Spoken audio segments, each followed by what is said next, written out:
Thank you, everyone, for being here today for our work session on downtown issues. This is non-public safety related. Evan Raleigh from the City Manager's Office, you will lead this discussion. Yes, not afternoon yet. Good morning, Mayor, members of council.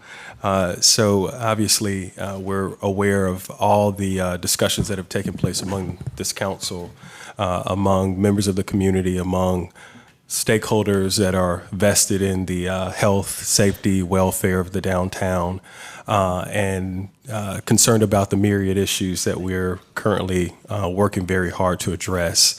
So for those that may not know, there is a group of city staff and also inclusive of some of our partner organizations, primary DRA, that have been working since last fall in a very dedicated manner to lift up solutions to address, again, concerns in the downtown area that are broad and wide-ranging. And today we have an opportunity to provide an update to you on all that hard work and effort. So just in the way of background, I spoke to some of this, but again, there's a task force that was convened in November of last year that has been working. We meet every month to talk about all the issues. As you can see, that group is comprised of a very broad set of departments. So this work, much like the challenges that we're facing, are interdepartmental in nature. Again, as the mayor sort of framed this up, today's conversation is going to focus specifically on our efforts to address work in what we are calling the downtown core. We've had many conversations. You can see a couple of them specifically pointed out around the efforts that the city has taken to address issues in Glenwood South specifically. That is not going to be the focus of our conversation today. And additionally, the public safety, I'll say in the traditional sense, the public safety interventions that we are currently discussing and have been doing are going to be discussed at next week's Safe, Vibrant, Healthy committee, as was referred by council. So what you will hear today are specifically those, what we'll call them non-public safety related interventions or work that has been taking place. Not to say that some of the work that you're going to hear about doesn't have a relationship, certainly, to crime and crime reduction, but I'll say the traditional public safety efforts are going to be discussed at committee next week. So in terms of what you're going to hear and who is going to be participating, so you see the departments that you're going to get updates from, and we'll take them in that order, and we will conclude the presentation with an opportunity for you to ask questions and gather some feedback from us. So without further ado, I will welcome up transportation first.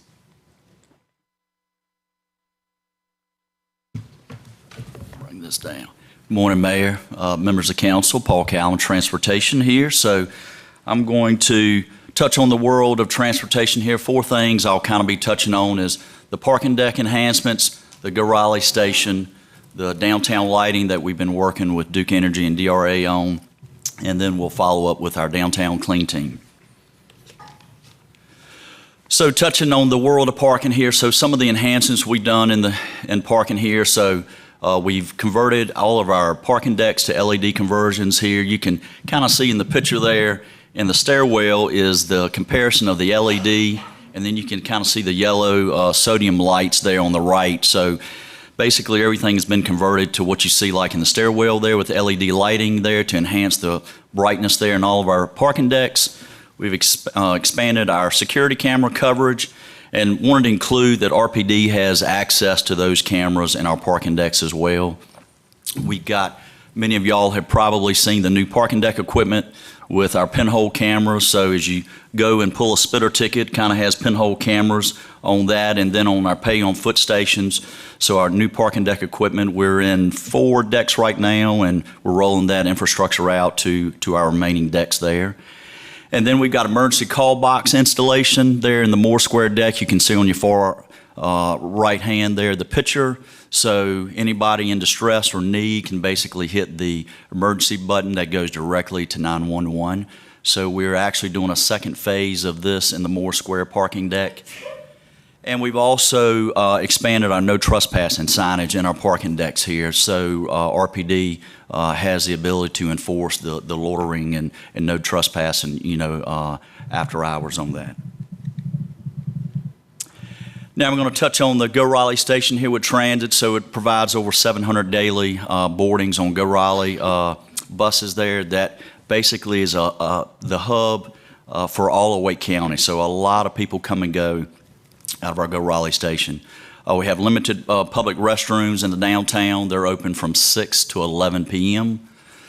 We have janitorial services, staff on service, on call, We have janitorial staff on site 7 days a week that do multiple cleanings there at the Go Raleigh station. Those hours of janitorial services, they are from 6 to 11, and basically they have 2 to 3 people that rotate through the facility multiple times a day, cleaning all the facilities around the Go Raleigh station.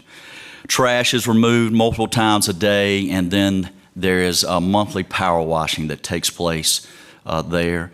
And just like parking, transit has gone in and installed cameras around the facility there, and of course you can see at the very bottom, you can't see there, but RPD has access to those cameras as well. Just some enhancements that are coming up with the Go Raleigh station. So again, expansion, upgrades of cameras, so we're continuously working with RPD on looking at locations to increase our camera coverage, lighting throughout the station. We just posted no loitering, no smoking, hours of operation signage. Basically, our transit facility from midnight to 4 a.m., really no activities going on with our bus services during that time. The Craig building, so if y'all familiar with Wilmington Street, One Exchange Plaza, the mid-block crossing, there's kind of a building that's over the tunnel that the city owns, the Craig building here. So we're looking at doing enhancements for that facility to increase our operator break room. We currently have that. We're just expanding that footprint. And then for future security staff, office space. So this is something, these are in the design phase right now and going to be looking at construction in FY25. Jump over to downtown lighting here. So our partners here with DRA, we've actually done 2 or 3 walking assessments at night specifically to look at a lot of our lighting needs in downtown.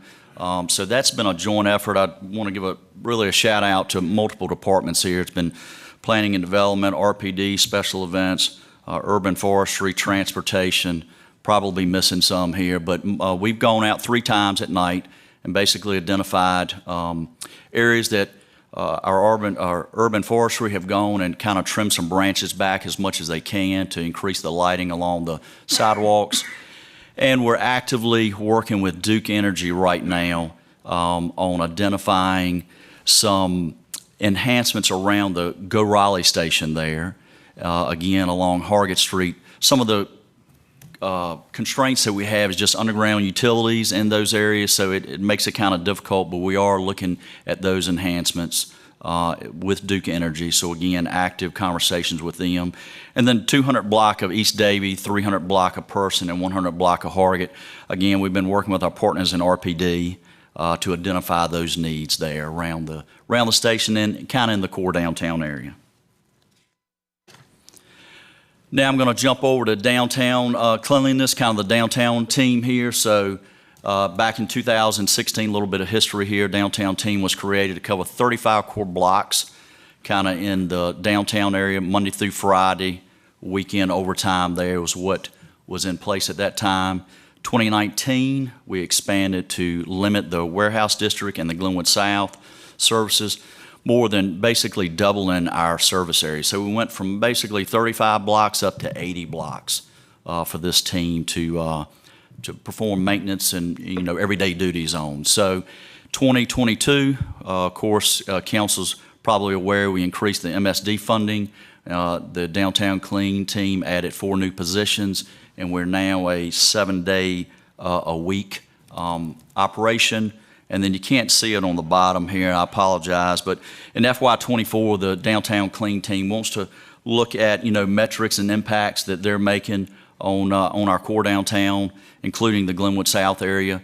I'll kind of touch on the map here just so it's kind of, again, I apologize for the colors. Roughly, it's 8 colors here, and those are the different areas that the Downtown Clean Team staff, they kind of have their routes, and so that's kind of what they manage on a daily basis there. The 2 stars, of course, are Wake County properties and the state capitol. We do not maintain that infrastructure around those facilities there, so that's the reason the couple of stars there.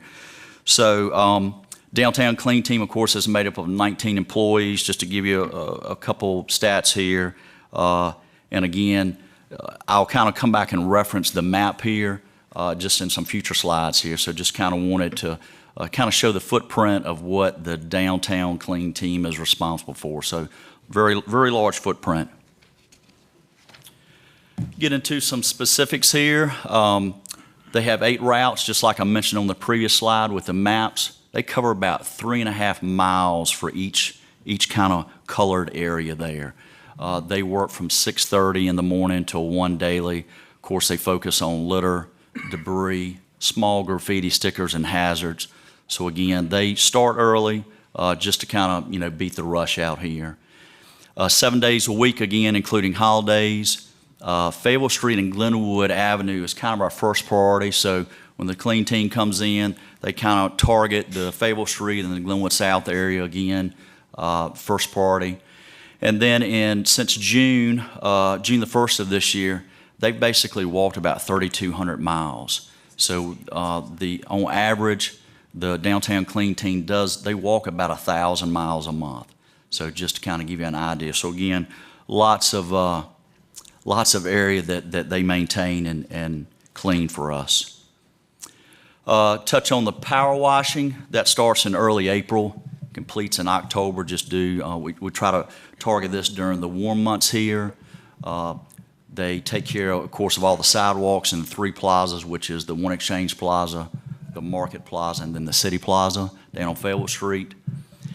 And then they do Glenwood South on an annual basis. And of course, after these, between October and April, again, we do some spot treatments. We also go back during these times and do spot treatments where necessary and needed in the downtown area.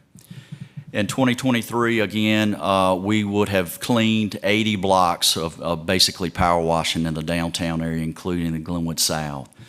And we work with our partners in special events. Some special event organizers take care of their own power washing, just depending on what event it is. So again, majority of that is done by city staff, but just wanted to make reference to that.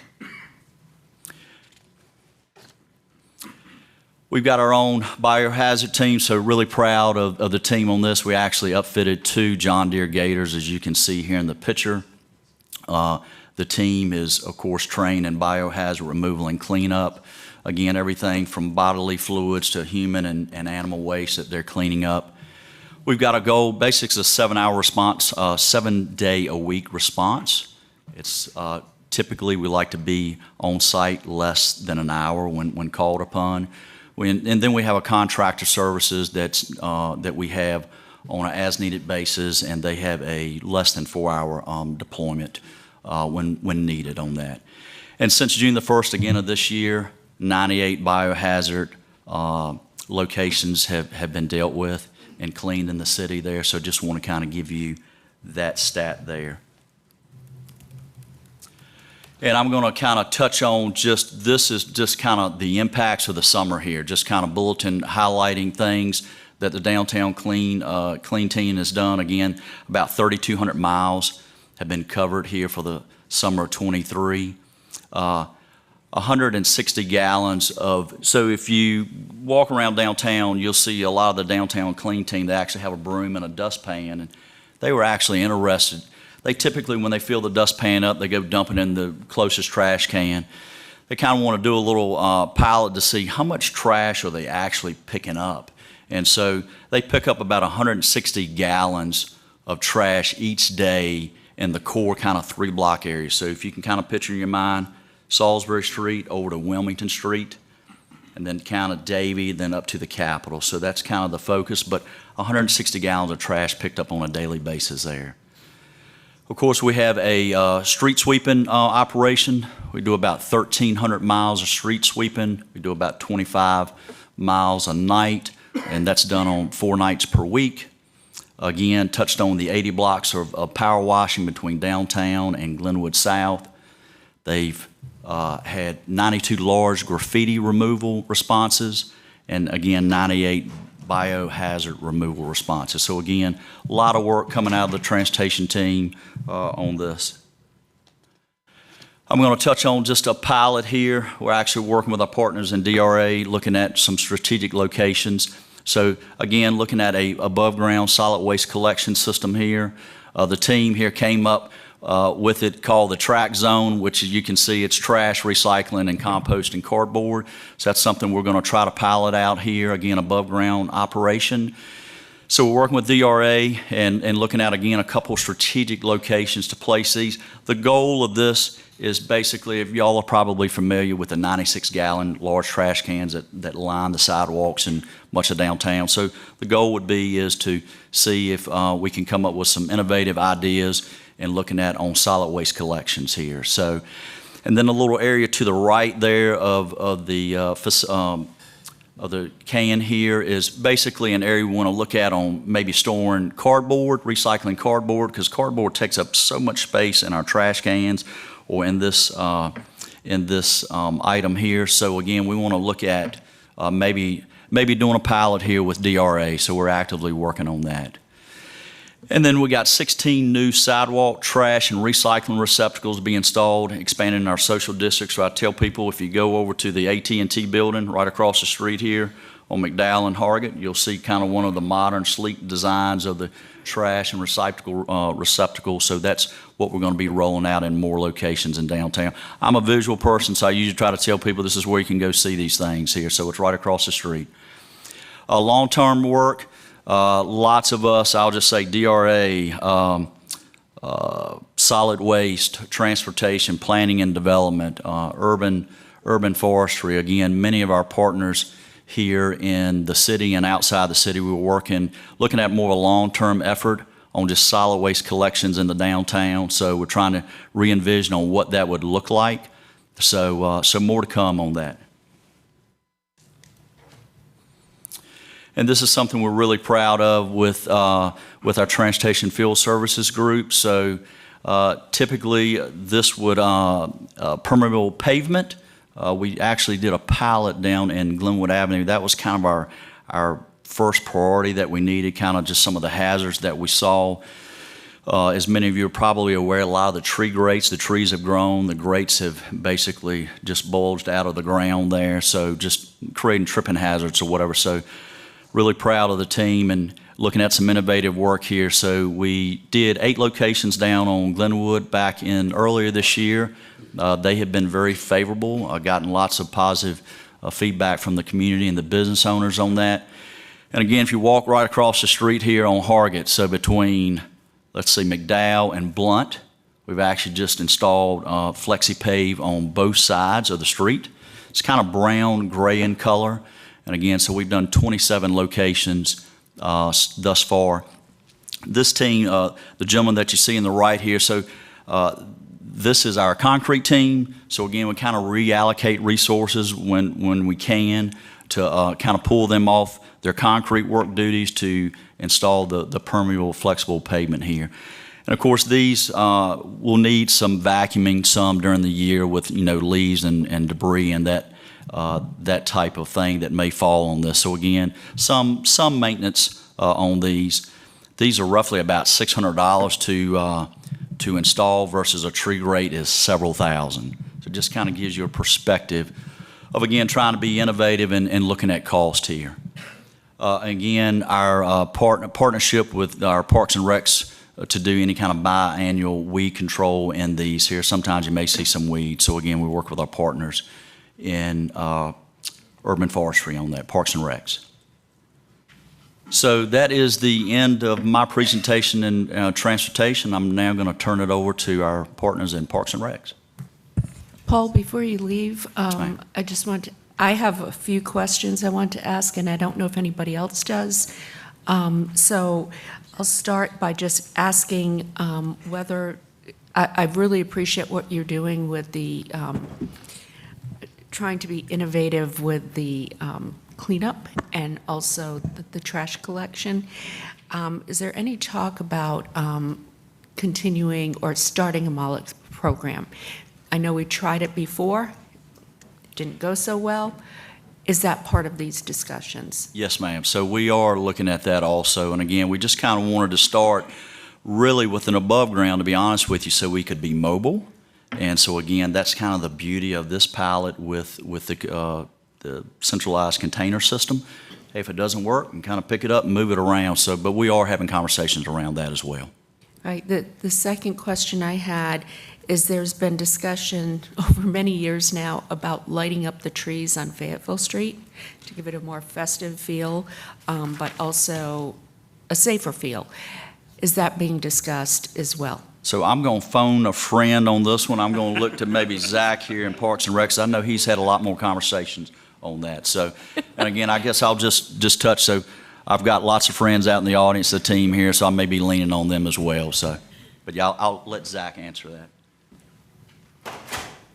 Sure. Mayor, members of council, Zach Manor, Raleigh Parks with Urban Forestry. So yes, we've been having ongoing conversations about lighting up the trees on Fayetteville Street. So we've worked internally with our partners in planning, and Pat's here to answer any specific questions there related to a permitting process, right?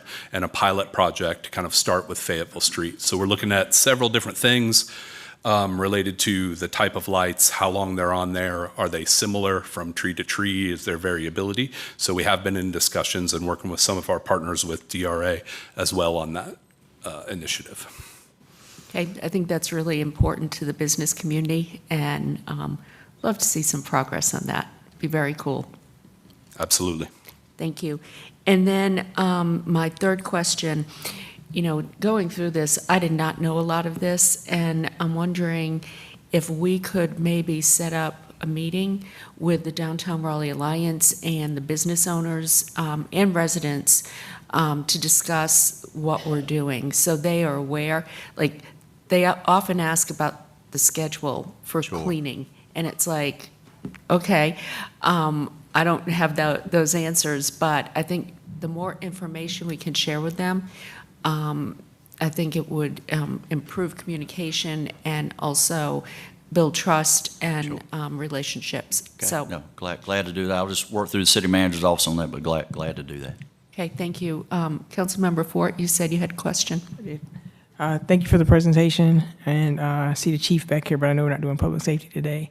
But gotten a number of complaints about the Go Raleigh station and a lot of activity that kind of scares people off. So glad to hear that there's some cameras there and some lights there. But my question is, you indicated that you're having ongoing conversations with Duke Energy about the other lighting to be installed. Is there a particular time frame or timetable that you'd be able to have some answers about when you'd be able to put those lights in?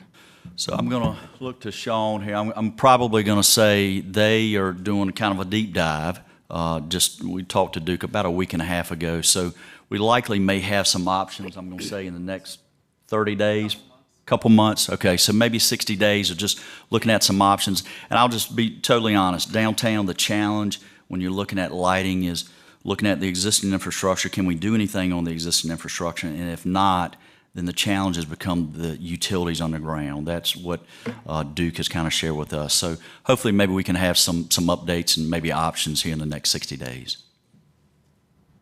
Okay, Councilmember Jones and then Mayor Pro Tem. Thank you so much. Absolutely. I want to focus on the biohazard team for just a second. I know that you said that there's a goal to meet under an hour and that you have a team that if you subcontract out would be under 4 hours. Have they been able to meet that under an hour goal, or do you have any metrics on if we're able to do what we're hoping to do? As far as I know, we're meeting that goal. I'm going to lean on Jen Baker here, so she's over the downtown clean team. So as far as I know, yes, we are meeting that goal. That's fantastic. And then the follow-up question to that is, if we've had 98 issues where we would need that, is there a need for more public restrooms? I know as you were looking, there were hours that public restrooms are available, and then we have a waste pickup, biohazard team that's possibly picking up this waste. Do we need more public bathrooms? So I'll just, potentially, again, I don't want to say yes or no, but I think that's probably some conversation that we could have. Awesome. Thank you so much. Thanks. So just a bathroom question. We just spent a bunch of money remodeling the Raleigh station, including the bathrooms. And so are we going through another remodel, and what's the time frame for that? All right, so 2017 is when we did our last remodel, and a lot of people think, hey, it wasn't that long ago, but just think about the operations, that amount of people coming through a facility like that. So again, a lot of those efforts are under design right now, and we're going to be looking at going to construction in FY25. Okay. And my last question is, as far as the nightly trash pickup, as far as the restaurants and things of that nature, what time do our crews go out and pick up the trash from those green bins that are all aligned, Target and everywhere else? Let me see if solid waste is here. I don't know if they are. I do not. I think she has her. 5 to 7 in the 5 morning. to 7 in the morning is when we go through. Okay. So they try to come, I know, a lot downtown just to, again, when downtown's not busy, active, that type thing. So thanks for that. All right. Thank you. Councilmember Harrison? Yeah, thank you, Paul, for the Absolutely. presentation. Just wanted to second maybe more of a conversation around public bathrooms, especially during the nighttime hours.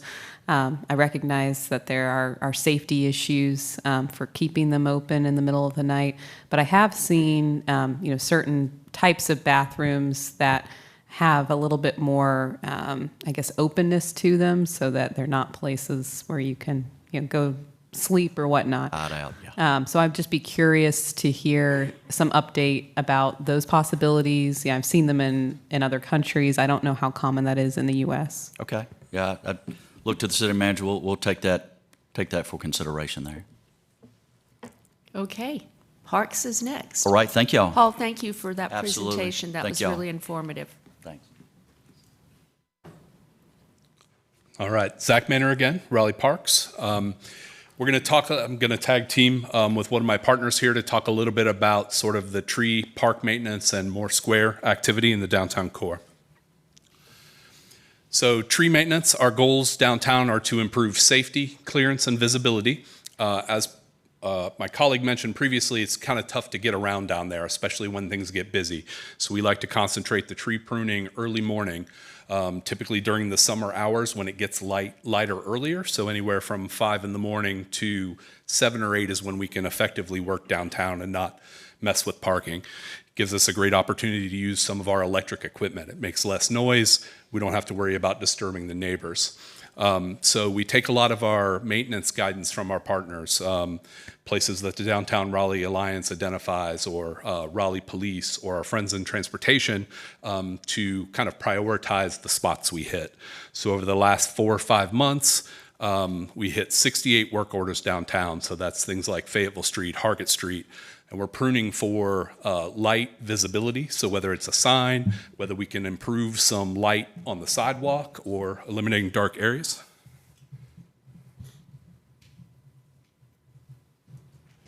Sorry about that. Eliminating dark areas, improving visibility. And we've also done some contractual pruning at the Martin Marietta Performing Arts Center for some of the same reasons. Improve visibility, allow some light to get in and go from there. We've also done some work on the tree pits and the tree grates in the downtown core. So we've coordinated with our partners in transportation to have a tree grate database that kind of gives us an idea downtown of what's functional, what needs work, what needs operation, and which ones are doing okay. So as out of this sort of study and result, we've done the permeable pavement process. So that's been a great success, as Paul mentioned. We also coordinate with transportation, as they described, for some of our tree grate vegetation management and monitoring and doing any pruning of roots needed to install the flexible pavement system.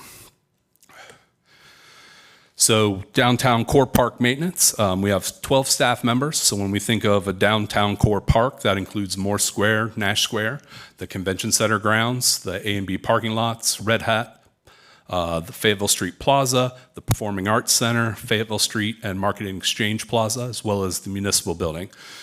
So we do park trash collection 7 days a week for coverage. That's been increased recently based on the volume. Typically that's seasonal. More folks are out and about. It's going to generate more refuse.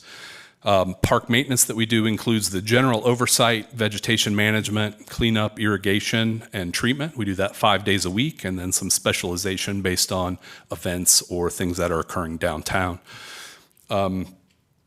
We use a contractor for biohazard in Moore Square Park and to cover some of the biohazard removal on these properties around downtown.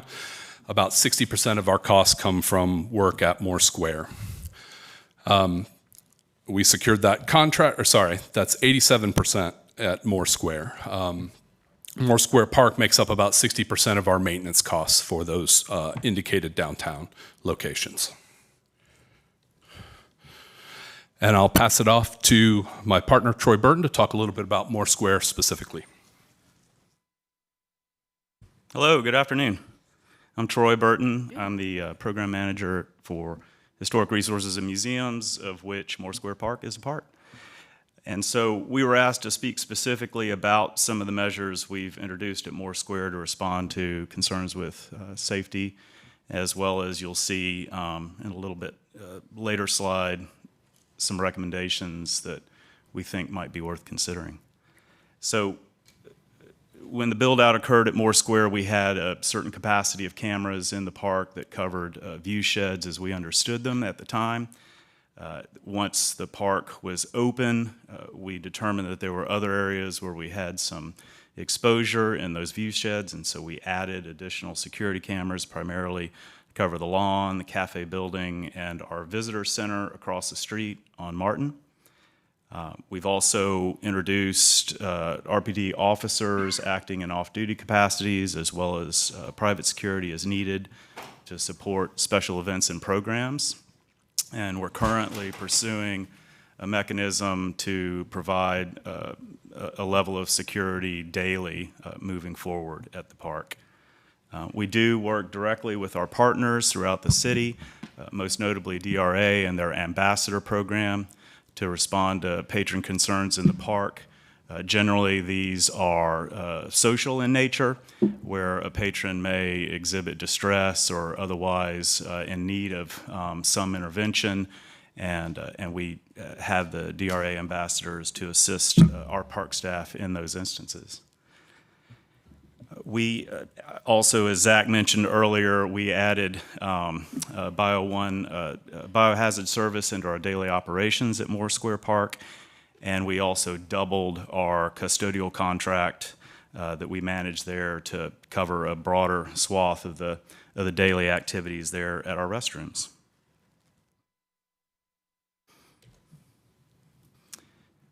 One of the things that we recently introduced was a set of park rules at the park that follows our other facilities throughout our system. We have posted those rules at the park. One of the things that we understood in working with our partners is it's easier to enforce some of those rules if they are in fact posted.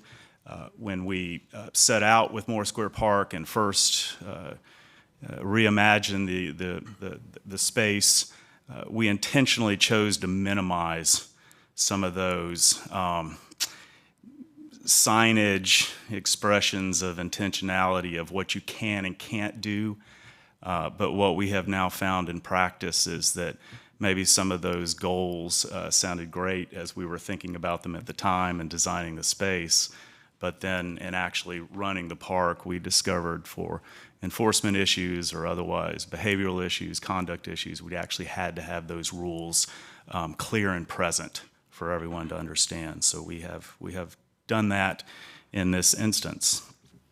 We introduced an unintended belongings program with our partners in conjunction with RPD and DRA. We essentially, when items are left for a period of time, we tag them and then we keep them at our storage facility, and we try and find the owner. At the end of the 30-day period, we then dispose of that property if no one has come to claim it. We primarily introduced that after COVID in 2020, so many of these things were left at the park, and we weren't quite clear if there was a public safety concern or if there was another element that might endanger staff or the public. And so the unintended belongings program, we feel like, has been working really well and as intended. One of the things that we do feel might be helpful at the park is to consider a food distribution permitting program. We understand that we have an ordinance that suggests that we don't distribute food at the park, but the practice suggests otherwise. And so what we would like to think through is this idea, if the activity is going to happen, is there a way that we can sympathetically and intentionally manage it? So that's another idea that we have in terms of potential strategy at Moore Square Park proper. One of the other things that we feel like might be helpful in managing some of the issues that present to us at Moore Square Park is our noise and amplified entertainment ordinance that is currently being considered more broadly across the city. We feel like that would potentially be an effective tool for us in the square. And another thing that we thought would be worth considering is an idea of a free speech zone. You know, I'm a historian at heart. I love the past. We were talking about high-pressure sodium lights earlier, yellow lights, and there was actually an intentionality behind high-pressure sodium. In historic districts, that's a more sympathetic light on the spectrum. And so there's actually a choice for that. And as things change over time in contemporary culture, LED lights or mercury vapor lights, the blue on our spectrum, we feel more comfortable with that.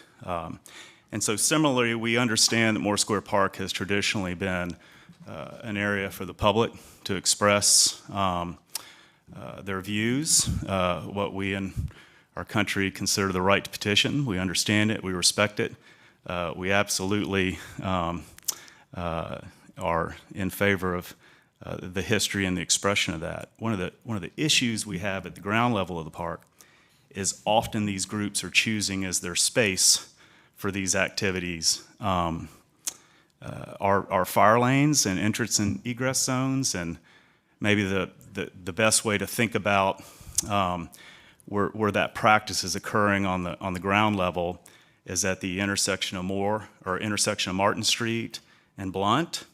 That southwest corner of the park, beautiful, with a intentionally designed promenade entrance that if you look at the plan, it's intentionally designed with a width that will accommodate safety vehicles. So groups that are electing to petition in that space is great as long as we never have an emergency. But if we do have an emergency, then they're blocking that entrance and egress zone for us. And so just in ideating about how we could potentially manage that right and not diminish the activity or otherwise suppress that ability to speak your mind, one of the things that we thought might be worth considering is this idea of creating space for that activity. And so that's just a consideration as we begin to think through this transition of us as a city moving into these more, maybe arguably more complicated matters. And I think that ends our slides from Parks, Recreation, and Cultural Resources for today. I don't know if we're doing questions for us right now or we want to defer to our planning folks. Does anybody have any questions? Councilmember Fort? Quick question. When you're talking about the park food distribution permitting process, I know there are a lot of nonprofits, churches, and even individuals who've become very concerned about the increasing numbers of our homelessness population, and they feel like one way they can contribute is, providing food. So I guess it would be more of a request than a question that if you try to, implement that type of program, something that's very, or at least restrictive to the organizations that are, trying to do a good service. And so, if there's going to be a cost of permitting and things like that, I think taking into consideration the type of work that they're trying to do on behalf of our fellow citizens and residents of the city would be something I'd ask y'all to take into consideration. Yeah. There's absolutely so much wisdom in that, and we agree wholeheartedly.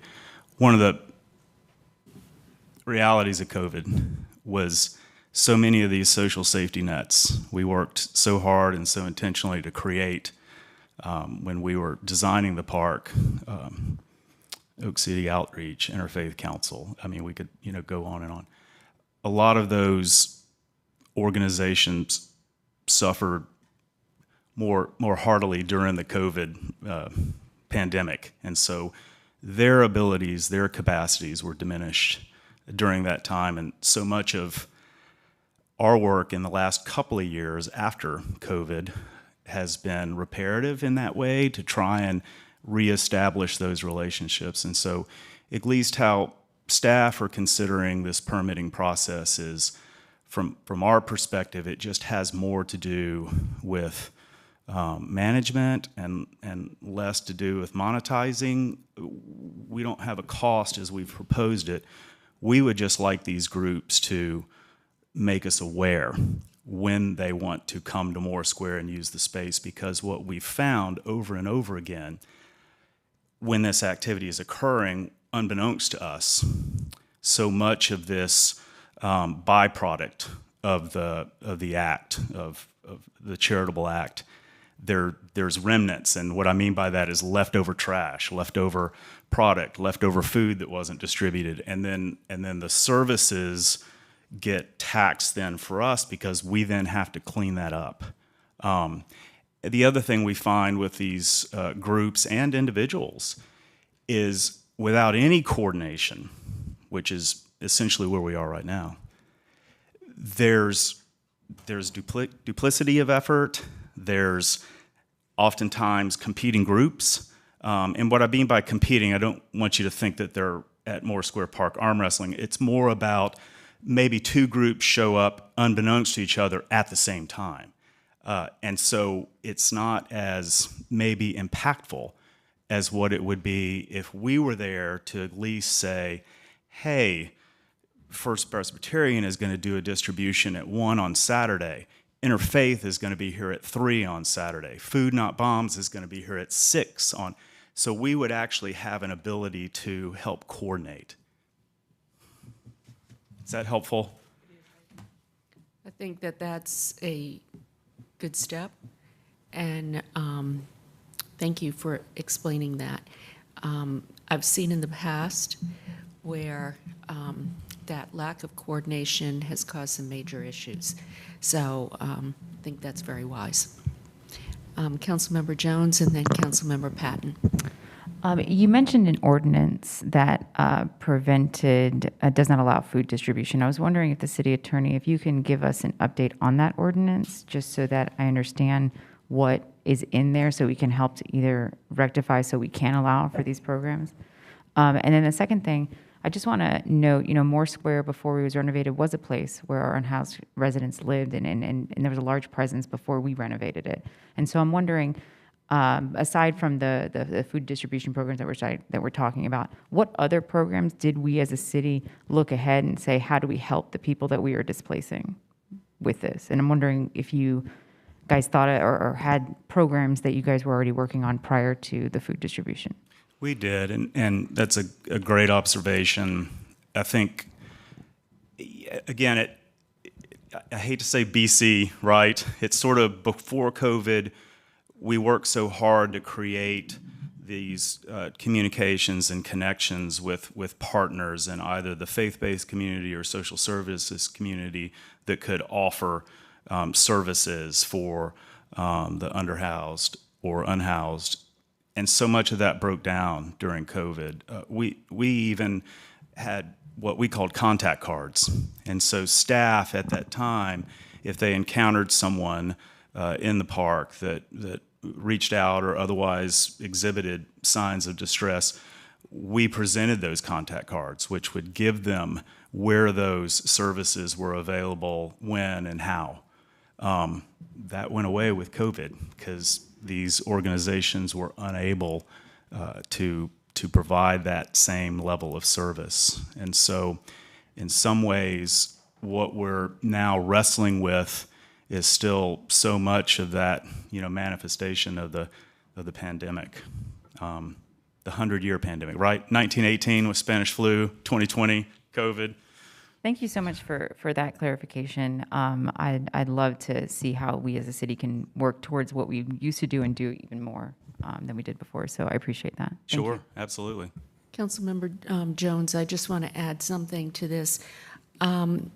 When originally we had the whole Biscuitgate case at Moore Square, we own the property right across from Moore Square, and we created Oak City Outreach. So that was a place where people could go and be fed, served, whatnot. They would have support services there. And like you mentioned, we would distribute cards to people. When that was the short-term solution, the long-term solution was Oak City Cares. And I will say, having talked to people who are unsheltered in the park, many of them don't know about Oak City Cares. So I know one thing we've talked about is doing some type of notification, letting them know, but also some type of van service that could take them there. Because part of the issue is if they are not from here, they don't know the buses, we've had a lot of discussions about this, but how can we get them to Oak City Cares where they can take showers, where they can get a meal, where they can charge their phones? I mean, there's so much that is offered there. So I think that that's something we need to continue to explore as part of this post-COVID, how do we do things differently? Absolutely. Councilmember Patton. Yeah, hi, thanks for the presentation. Sure. Yeah, I want to echo Councilmember Fort's point about not making onerous requirements on the food distribution. Like, I know I'm thinking, she mentioned costs, but also like timing constraints, like if it's a 60-day notice, I could see how that'd be onerous on some of our Sure. charitable partners. So just throw that out there. I wanted to ask a little bit more about the free speech zones that you're mentioning here. It gives me, my knee-jerk reaction, it gives me a little bit of a, anyway, let me get to my question. Sorry. So folks do have to get a picketing permit theoretically, right? And that would imply Not have to, sorry. Go ahead. No, please, go ahead. Not have to.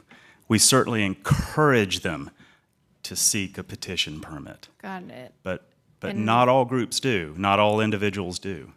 Got it. Okay. And there is a small group exception in our code, which is something that the Fourth Circuit required. So if we have a group of 10 or fewer, or I think it's less than 10, no notice of picketing is required. Oh, okay. Understood. Thank you for that clarification. When you're talking about these free speech zones, are you talking about like painting the sidewalk to invite an idea that this is the I don't think preferred so. I space? think at least the way that we've ideated this solution is we would designate areas in the park that weren't blocking safety zones. That's essentially our primary goal. And really, would it solve all the issues we have as it relates to the practice of petition right now in Moore Square Park? Probably not, because so few of the groups actually do apply for a petition permit. But for the ones that do, and the ones that I can think of just off the top of my head that are, regularly in the park, I think that because they do apply for our permits, they want to abide by our rules and would be receptive to the idea of this space you're in really isn't safe if an emergency befell us. And so we would rather you choose one of these areas where you can petition safely.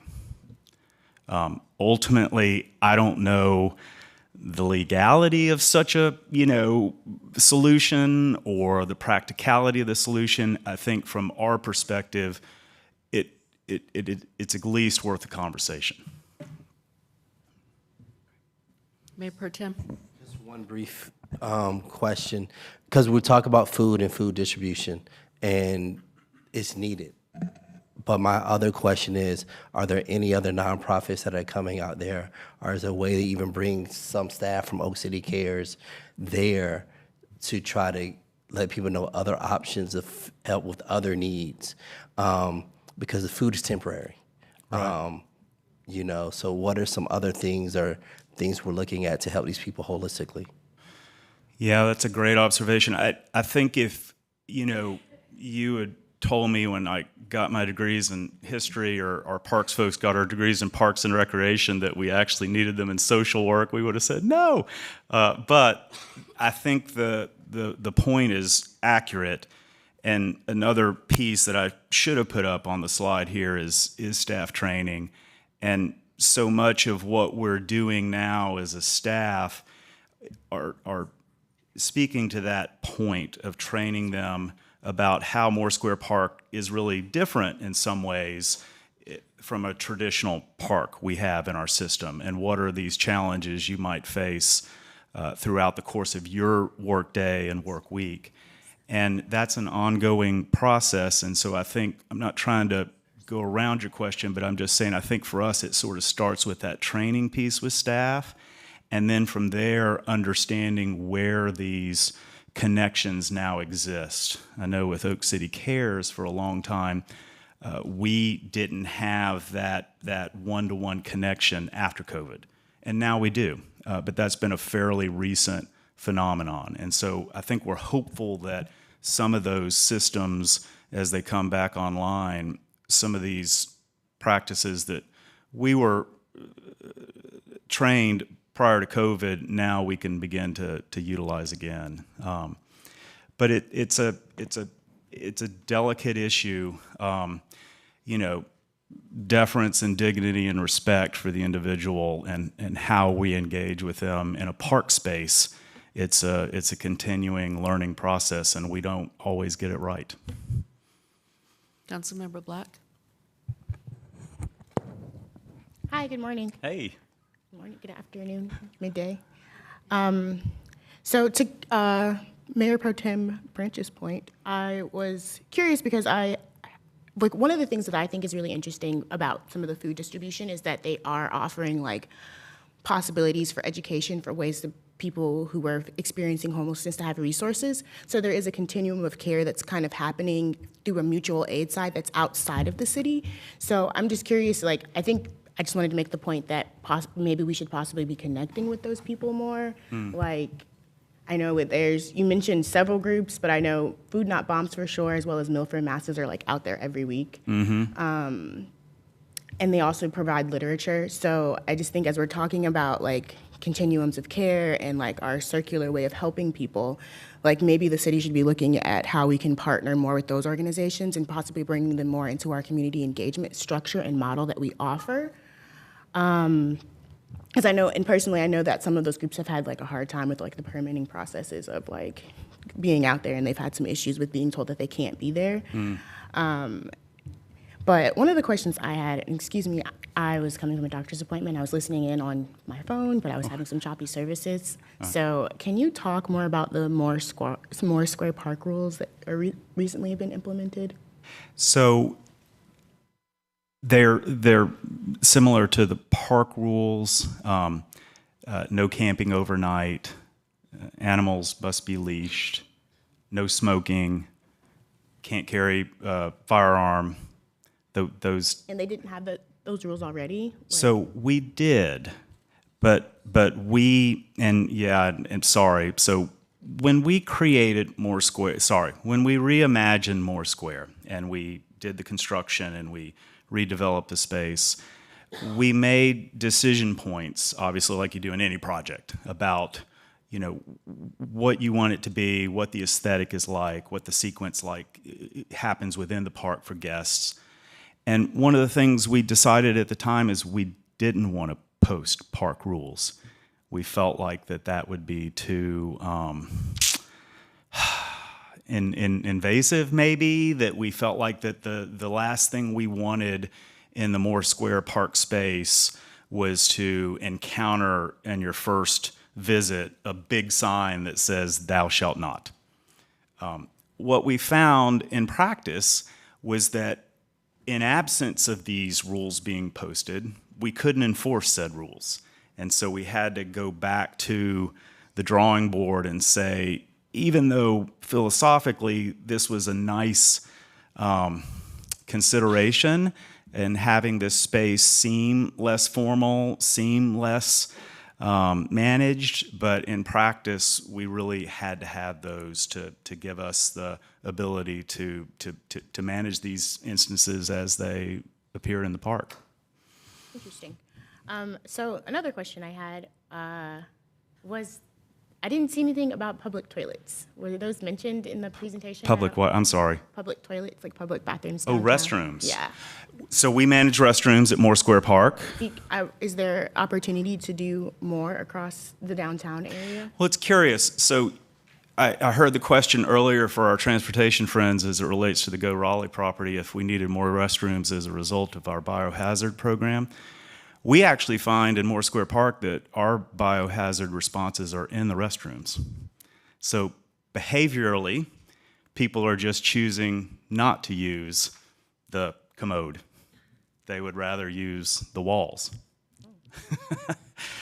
I just know when we were abroad, it was really interesting walking around the city, and they had like these like private, like one stall bathrooms that all around the city that you could go into.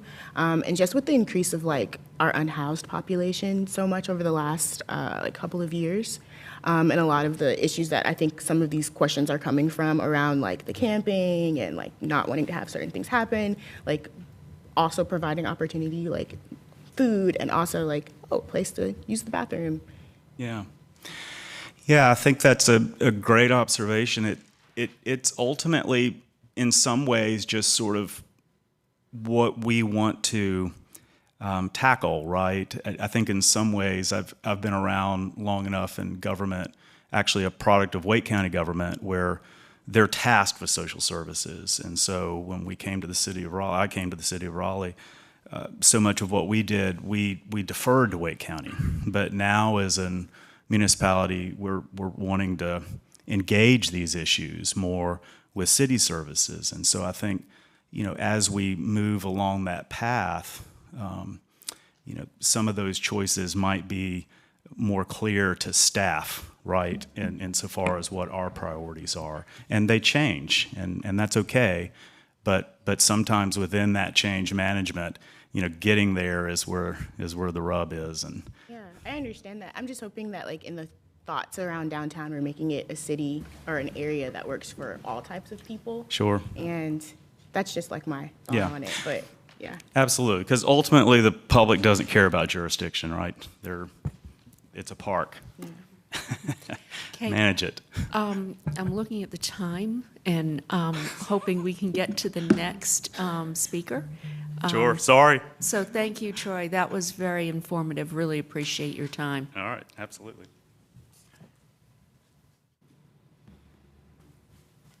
Good afternoon, Mayor and Council. Pat Young with Planning and Development here to give you a couple of quick updates on projects that our Urban Projects Group is leading. And I'm here on behalf of Ken Bowers, who's under the weather today, and a couple of my teammates, Danya Sandeep and Christopher Stebbins, are here if there's any detailed questions. Coming out of the first iteration of the pandemic in 2021, our partners at Downtown Raleigh Alliance led a study to look at things we could do in the short and medium term to make sure that downtown recovered effectively.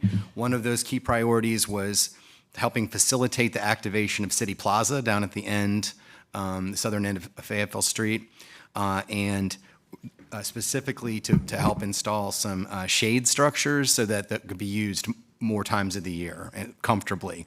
And our excellent UPG staff did some preliminary design on these shade structures. You can see a couple of examples here from some of our peer cities. That we have hired a consultant, Kemley Horn, to analyze and assess the feasibility and conduct a structural analysis of design options to look at in detail at the costs and potential options and designs for the shade structures. And we'll have some results of that for you about January 1st, plus or minus. We do not have a funding source identified for that, so we would need your input on that. We'll bring you some options when we come back in January. Additionally, there's some upgrades to speaker systems at City Plaza underway by our colleagues in engineering services.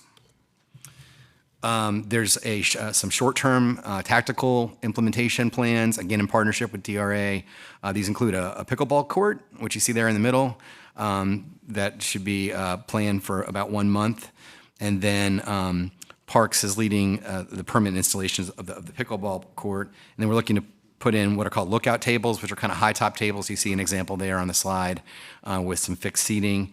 And some planters to make the plaza more inviting by March or April of next year. And then finally, we're working to, you asked earlier about the lights and the trees. We are working with our partners at Highwoods and other partners to get that done quickly in the near term, as was previously mentioned. But in the middle to long term, we need a better process and standards for streetscape plans. That the streetscape standards for Fayetteville Street go back to the early 2000s, over 20 years ago. We are working, staff will lead this effort, but we are working, going to put out an RFQ to get some design and consulting assistance to support us and do some engagement around how private parties can petition for streetscape changes and what the city should do in terms of streetscape plans. And then, of course, bring that all to you for feedback and final approval. So with that, I'll be happy to take any questions. Councilmember Melton? It's not a question. I think I bring this up every time we talk about Fayetteville Street, so I want to flag again. I think we got to do something with those old newspaper kiosks and magazine kiosks that are sitting empty. Like when you walk down the street, it's just a visual cue of something that used to be there, which is really not what we need right now on Fayetteville Street. And then we have all those outdated City of Raleigh maps that are faded, and some of them are missing the maps. I really think we need to go around and clean those up. Thanks for the feedback. I'll bring that back. That's a multi-departmental effort that we've been looking at for a while, and we'll continue that. Any other questions? I just want to say I'm really happy to see the shading piece of this moving forward, because this is something we've been talking about for more than a year now. And let's face it, especially after this summer, nobody wants to sit out on the plaza in the sun. It's brutal. So glad to see that that has gotten some traction. So thank you. Great. Thank you all very much. All right. Mr. Raleigh? Yes, well, that does conclude the presentation, and I know we're pressing up against time, but there's one thing that just kind of in conclusion that I wanted to surface, and much of what you've seen in terms of the outputs that have been produced by various departments really does represent the maximum level of output that we can deliver for the resources that we currently have available to us. You know, we work really closely with partners just like DRA to kind of refine, I'll say, the way that areas that we deliver services, timing of services, trying to, identify trouble spots, hot spots, but just as a general, in general, we have sort of those constraints. And so just did want to kind of surface that kind of in conclusion that if you are digesting this and thinking that there are more things that we may want to consider putting on the table in terms of services, at this point, we've sort of maximized the level of resources that we're currently working with. So I know that this is probably we've surfaced a lot and there's a lot to digest, but certainly welcome additional feedback now or in the future related to this or other topics. So thank you.